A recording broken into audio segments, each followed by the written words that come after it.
Good evening, Lisa. Good evening, Andrew. What are you laughing at? No, you started it. I didn't. Good evening. Good evening. Good evening. Good evening. Grounds for divorce. Yes. Are you being served grounds for divorce? Yes. Not any others. Mrs. Slocum is very pink. She is. The centre display has got a mannequin with a top hat on, Yes. isn't it? Yes. And yeah. So enter Mr. Harmon, but there's no sign of Captain Peacock. No. But yeah, so Mrs. Slocum takes his place, saying she doesn't want Mr. Harmon on the floor, Yes. which he's pleased about because His his wife wife's is jealous. jealous. Yeah. But he's come in to put some glasses on the model because he's got a tray of spectacles, Yes. and they've got to flog them, and they're on commission apparently. So Mr. Harmon tries some glasses on, and he looks more important with them on.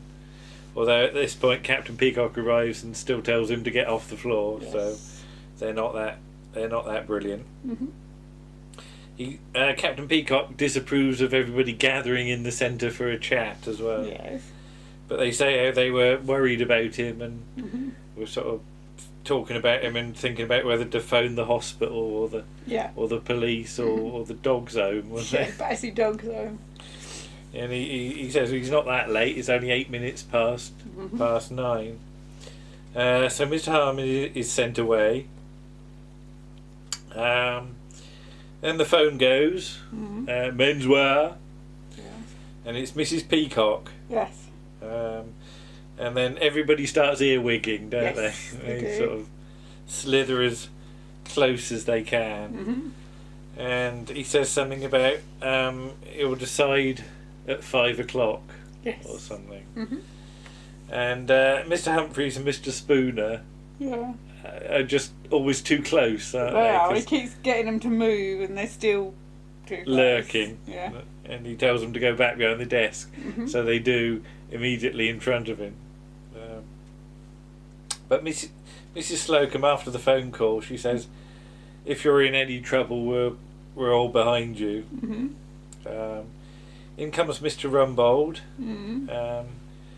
saying about how Captain Peacock's late and he's setting a bad example. Yes. He's still got his hat and coat on, hasn't he? Mr. Humphries tries to cover by saying that he was modelling these for a customer, although the customer's gone. But apparently Captain Peacock has been late 3 times this week or something. And Captain Peacock and Mr. Rumbold have a bit of a Barney, don't they? They do, yeah. Captain Peacock says we're not still at school. It's Poppycock. And he accuses Mr. Rumbold of often leaving early by the back entrance. And Mr. Rumbold says careful because he might blow his top. And judging by his looks, he's already blown it, meaning his hairstyle. But yeah, so oops, let's turn over. The phone goes again. And Mr. Rumble goes back into the office. Mr. Rumble He says he sort of wants stalks off. an apology, and Captain Peacock says, "Are you leaving at 5 or earlier as usual?" Yeah. So the phone goes, and then this time it's Miss Bagnold from accounts. Yes. And Captain Peacock says it's a private matter, so he sends people away not to listen, and he says he hasn't made up his mind again. And she's not to come down here. Because we'll find out about all this. And he hopes, after the phone call, he hopes nobody overheard that. But they can trust him with whatever it is. Or he can trust them. Yes, that's right. Yes, he. Well, they can trust him too. Yeah, sure. but they're not telling him anything, are they? Yeah. So he can trust them. But it's all rather delicate. And the phone goes again. Yes. Getting the use out of this phone, aren't we? Yeah. And Mr. Humphries picks it up and says, "Who is it now?" Yeah. It's Mrs. Peacock. It's Mrs. Peacock. So is it on or off for tonight? And he's not made up his his mind yet. Mhm.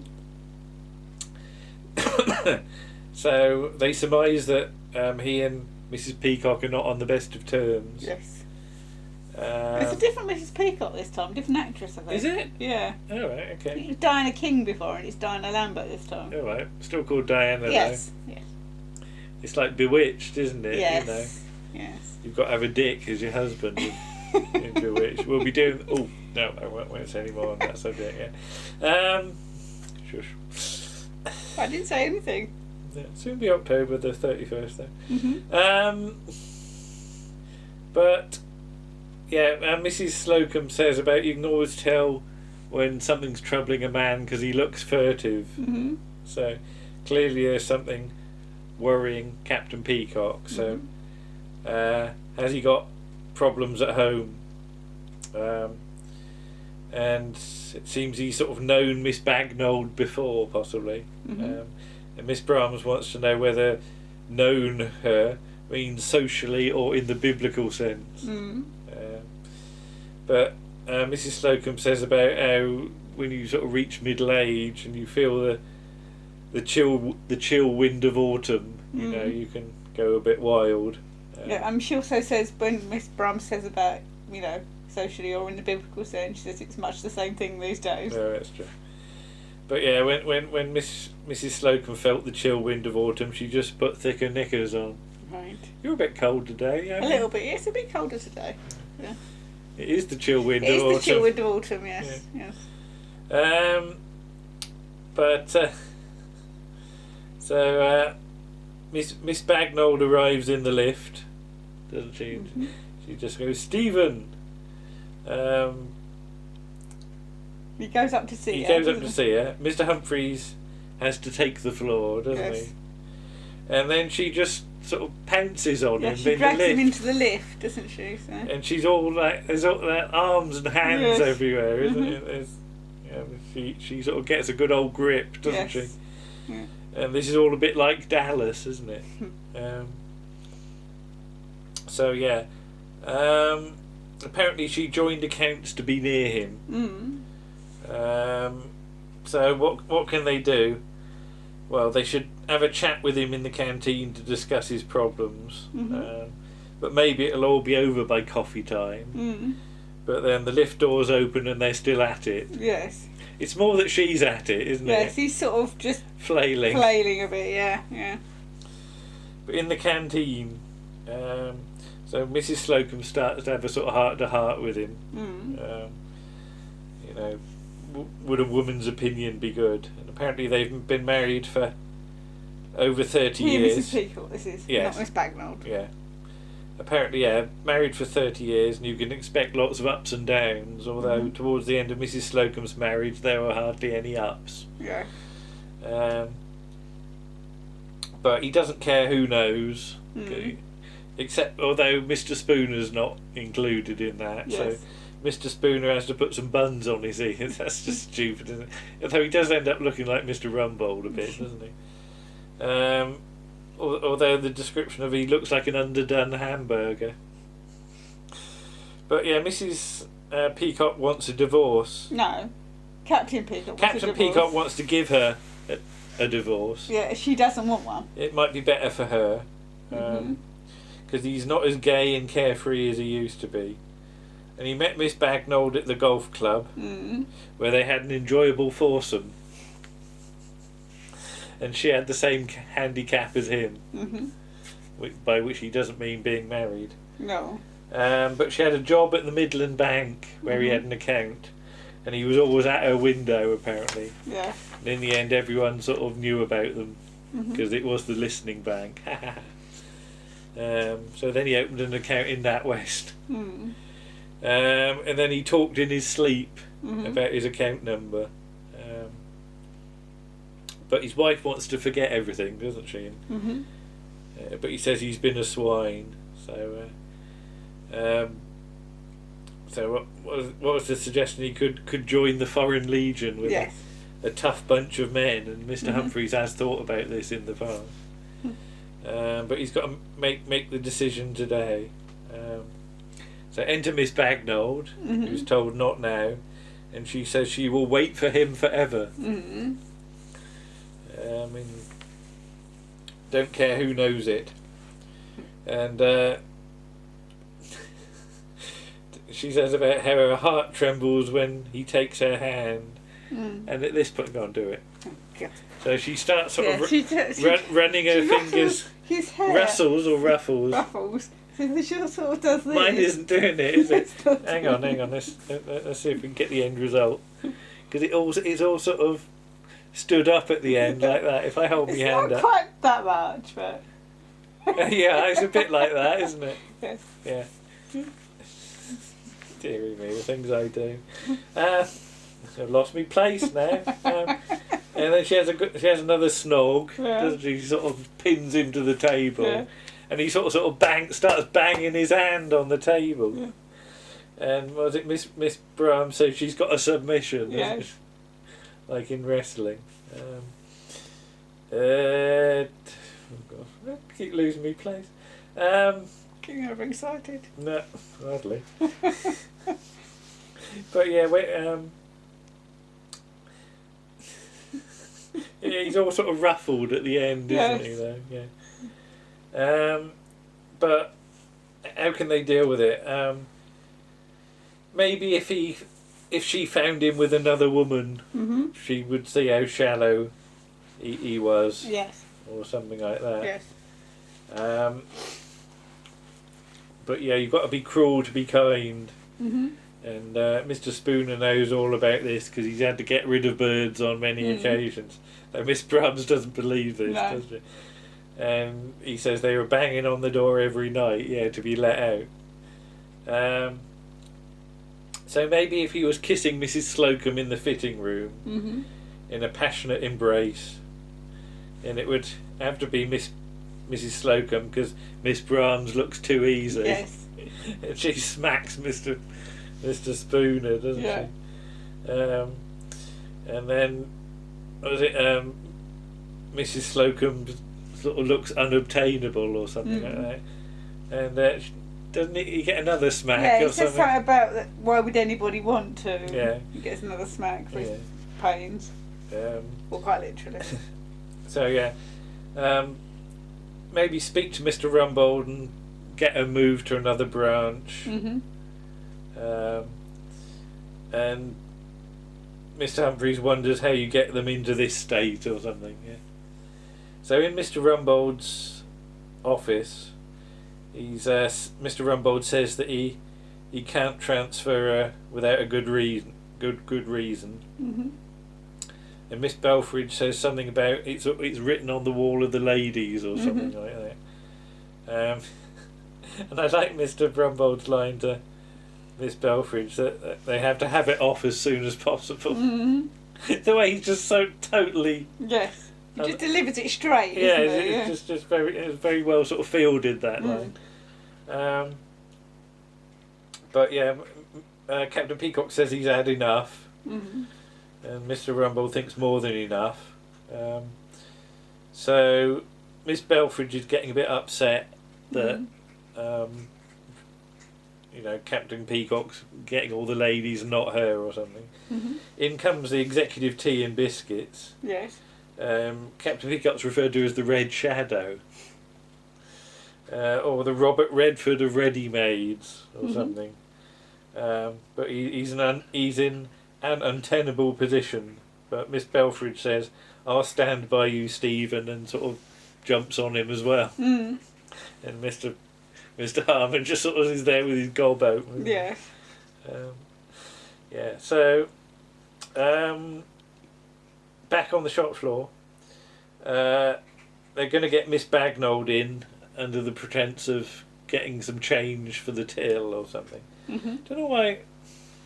Is that how it would work? Somebody from accounts would have to bring up change. Is that right? Okay. Probably. If we run out of change, which we sometimes do for car park money or for the tills, they have to phone up to the cash office, and somebody in the cash office brings it down. Yeah. So we don't have an accounts department. The key phrase is, "He's in there, but don't go in." So that's the signal. Yeah.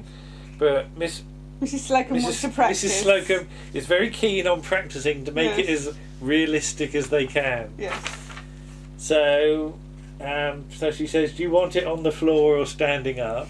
Mr. Humphries is standing outside. Miss Humphries is ear-rigging and keeps on wondering what's going on. Which way round do you want to do it? And then where do you want to put your hands and things like that? Because it's all about when she has a canoodle after the pub, she's usually got her handbag or something. Yeah, and an umbrella or stuff. And she likes his aftershave and says, "Oh, he's very attractive." Mr. Rumbold comes in and says that Miss Bagnold is sort of not working out in accounts and they're going to give her 3 months' notice. She briefly turns up but is then sent away. And Mr. Rumbold says, wants to know where Captain Peacock, where is he? He's in there but don't go in. And of course that's the signal when he goes in. Yeah, they're sort of... Can I say at it? Yes. Yeah, sort of canoodling, aren't they? And where's Miss Bagnold? Says Captain Peacock. Isn't one at a time enough? Yes. Yeah, as Mr. Rumbold's sort of imagination will start to work overtime. Yes. So remember those spectacles that we started off with? Yes. They finally get them. They finally get round to the spectacles and selling some. And so I have to say this was funny. It did make me laugh. There's a customer sort of lurking, and so Mr. Humphries and Mr. Spooner, they both put a pair of glasses on, and then start sort of beckoning. They sort of come over emotions, isn't it? Because Mr. Spooner's got these sort of pink heart things, isn't he? And he's sort of playing with them, and at one point because Mr. Humphries does that, and Mr. Spooner does that, and then loses them. I don't know whether that was intentional or not. It's either very well acted, or it was a mistake, and they just went with it. I just don't know. So the customer sort of comes out as a bloke, isn't he? Yes. And they try and interest him in spectacles and glasses. He wants something big and dramatic or something. And he produces this pair with like a rainbow thing. Rainbow and clouds, isn't it? Yeah.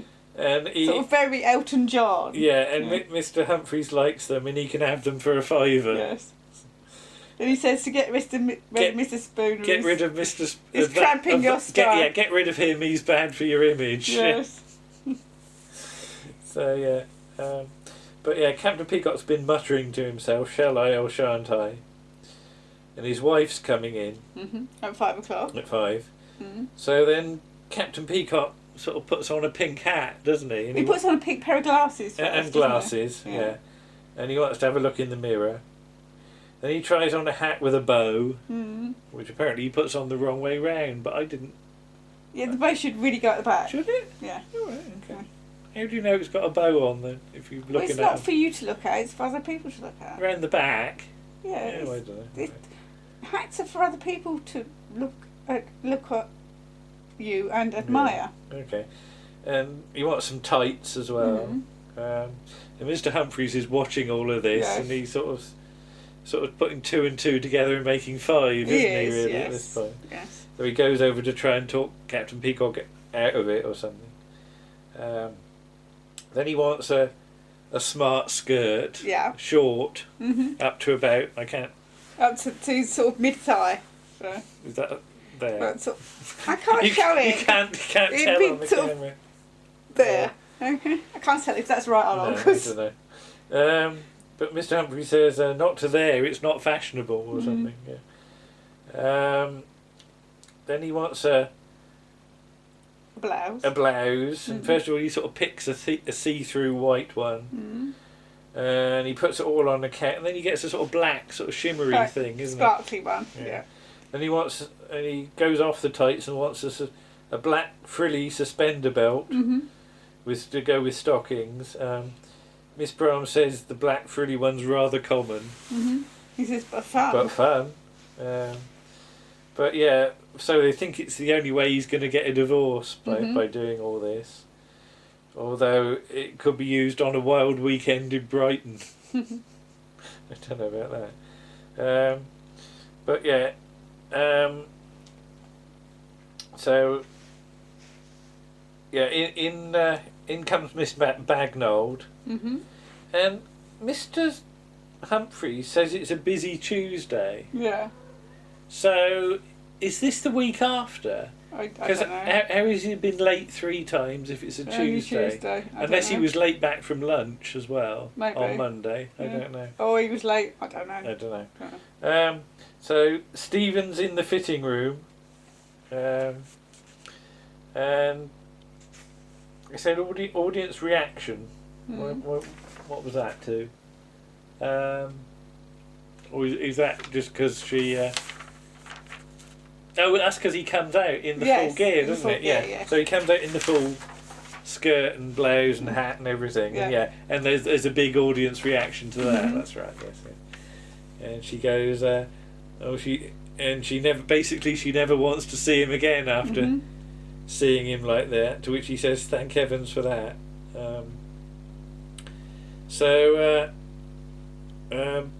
Mrs. Peacock arrives, and what's she wearing? She's wearing a man's suit and a hat. Yeah. And they say that they both look wonderful, and Mr. Humphries just does a look to camera and wonders whether he's missed something. Yeah. But apparently they're going to a fancy dress ball in Chelsea. And for some reason, Captain Peacock's got another 2 tickets. Yeah, in his stockings. I don't know why you put them there. So Mr. Humphries gets a big feathery hat and a sort of scarfy thing, is it? Feather boa. And Mrs. Slocum puts on the top hat that we saw right at the start. And thank heavens they're all back to normal, and off they all go up to the party. Even though it's not actually closing time. Even though they're not supposed to. No, well, it's 5 o'clock, isn't it? But the bell hasn't gone. And the bell hasn't. Oh, does the bell not go? No. Naughty Captain Peacock slipping away early. Yeah. Well, it's probably go the moment they're in the lift. But yeah, there are some bits of that I really laughed at. Yes. Yeah. A lot of the physical comedy. Yeah. Yeah. So yeah, we're into season 10. It's not really losing momentum at all. Oh, excuse me. Ooh. Is it? You're Red Indian. You can't say that. I can't, sorry. Bad Lisa. So, and of course, next time, it's your favourite one. It is, yes. So, yeah, all good stuff, I think. Anything else to say? No. No? No, she says. Okay. No. So next time, it's the hold up. Yes. And much more silliness abounds. All right. Well, we'll see you all again then. Okay. Bye-bye. Bye.